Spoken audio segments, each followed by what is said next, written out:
ya anak itu subjek hukum. Anak itu subjek hukum, dan kalau di dalam Undang-Undang 23 2002 mulai dalam kandungan sampai dia usia 18 tahun itu anak. Kalau di dalam sistem peradilan pidana anak umur 12 tahun itu anak yang bisa dilakukan penahanan. Kurang dari itu nggak bisa. Nah, kalau setelah katakanlah umur 13 tahun dia bisa dipidana. Umur 12 tahun saja dia bisa dipidana. Itu Undang-Undang Nomor 11 Tahun 2012 Sistem Peradilan Pidana Anak. Jadi yang satu tentang aspek proteksi negara kepada anak, dan yang satu tentang penertiban perbuatan-perbuatan menyimpang dari anak-anak. Yang istilahnya behavior delinquency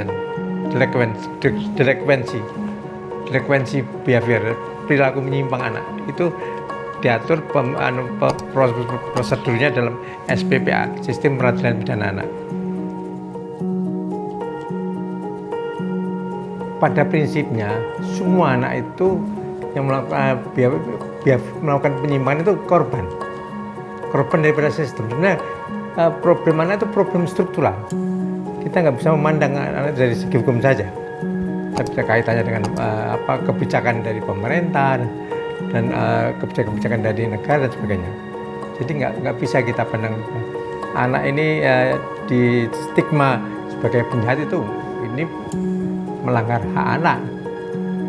Karena hak anak itu hak asasi manusia, jadi melekat pada dia hak hidup dan hak privasinya dia untuk mulai pendidikan dan mulai pengasuhan dan sebagainya.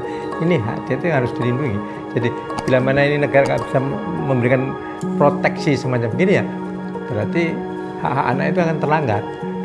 Oleh karena interaksi sosial yang nggak beres di masyarakat dan struktur masyarakat semacam begini, yang menjadi korban adalah anak-anak. Karena anak-anak kan belum dewasa, masih dalam proses menuju dewasa. Oleh karena itu secara yuridis pelaku pidana anak itu hukumannya pun berbeda dengan orang dewasa. Anak-anak itu separuh dari hukumannya orang dewasa. Tidak ada hukuman mati buat anak-anak. Tidak ada. Di dalam sistem peradilan pidana anak yang nomor 11 tahun 2012 itu, tersangka anak itu tidak ada. Anak ABH, anak berhadapan dengan hukum itu ada 3 macam kan. Ada kategori pertama itu anak sebagai pelaku, kedua anak sebagai korban, ketiga anak sebagai saksi. Jadi tidak ada satupun anak-anak ini yang disebut sebagai tersangka. Ini kemajuannya Undang-Undang Nomor 11 Tahun 2012. Kemudian di dalam SPPA itu sendiri 11-12 nggak ada tahanan anak. Yang ada itu lembaga penempatan kesejahteraan anak, penempatan kesejahteraan anak. Jadi nggak ada tahanan. Di kantor polisi nggak ada tahanan anak, nggak ada. Tahanan itu orang dewasa. Ini SPPA. Kemudian dalam praktek itu ada penyimpangan. Ini problem implementasinya undang-undang. Itu mesti harus ada pengawasan dari masyarakat, mestinya begitu. Jadi penyebutan tersangka anak itu sudah tidak dikenal dalam sistem peradilan kita, itu tidak ada. Jadi baik itu BAP-nya polisi maupun surat tuntutannya jaksa, surat dakwaannya jaksa, ini tidak ada namanya tersangka anak. Kalau itu yang anak pelaku, dia mesti nyebut anaknya hanya A besar. A besar itu artinya anak sebagai pelaku. Jadi kalau yang saksi disebut anak saksi, yang korban juga anak korban, disebut begitu. Nah, jadi anak pelaku itu hanya besar. Anak pelaku itu hanya besar, Mas. Anak siapa gitu. Jadi nggak ada tersangka anak, itu nggak ada. Sudah dihapus itu dengan sistem peradilan pidana anak. Ini yang tidak banyak diketahui sama masyarakat. Begini, kalau pertanyaannya begitu, pada dasarnya negara bertanggung jawab terhadap proses perlindungan anak. Itu substansi dasar. Nah, pada bidang masing-masing termasuk bidang hukum pun negara juga memfasilitasi anak tidak untuk distigma, tidak untuk menjadi tidak baik, tapi mesti akan dikembalikan, disosialisasikan, direintegrasikan pada masyarakatnya, pada lingkungannya, pada komunitasnya. Itu tugasnya. Jadi oleh karena itu asas hukum anak itu universal, Mas. Karena hak anak itu hak asasi manusia.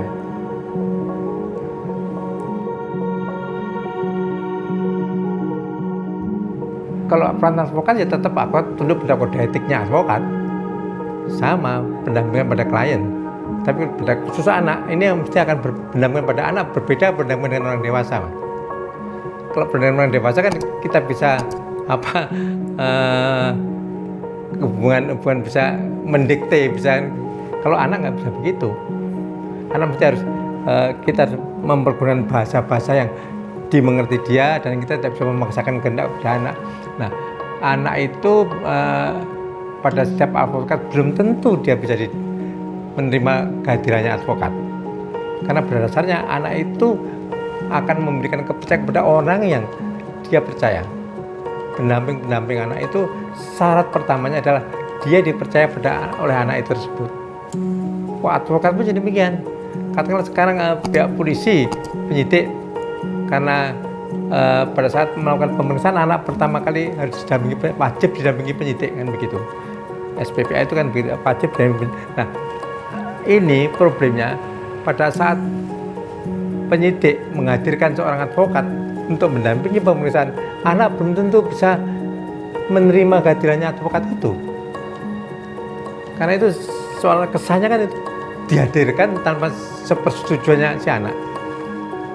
Mestinya pengertian wajib di dalam undang-undang itu mesti harus diinterpretasikan sebagai tetap memenuhi hak-hak privasinya anak dalam posisi anak sebagai pelaku.